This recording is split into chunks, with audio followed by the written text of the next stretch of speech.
See that? That's a bee baby.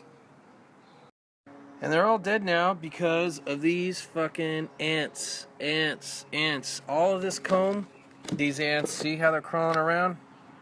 You see that? See how they're just going in and just cleaning out all the cells? Every single piece of this comb here had bees covered on it, and now all the bees are gone.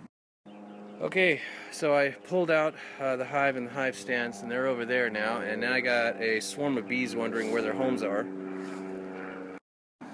So man, this is going to make it pretty tricky to be working here, but we'll see how it goes. Alright, well, as soon as I put the hives back, they immediately started landing in there, so I'll just leave them next to me. It's my third trip to Home Depot, and it's only 12:22. Just come to get a wheatgrass juice, but apparently they don't have it, so I guess I'll just have to get a hamburger.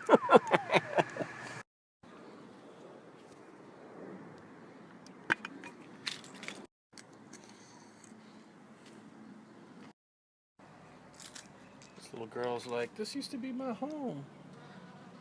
I used to live here. Shit.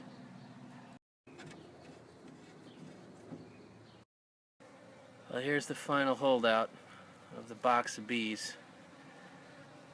I think they're queenless. It's just the last few guys. Well, at least the bee pond is working.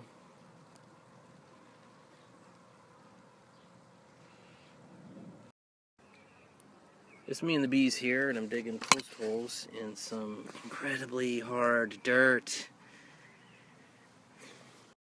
Alright, 2 holes dug and the pipe thing is in. That's halfway in the digging.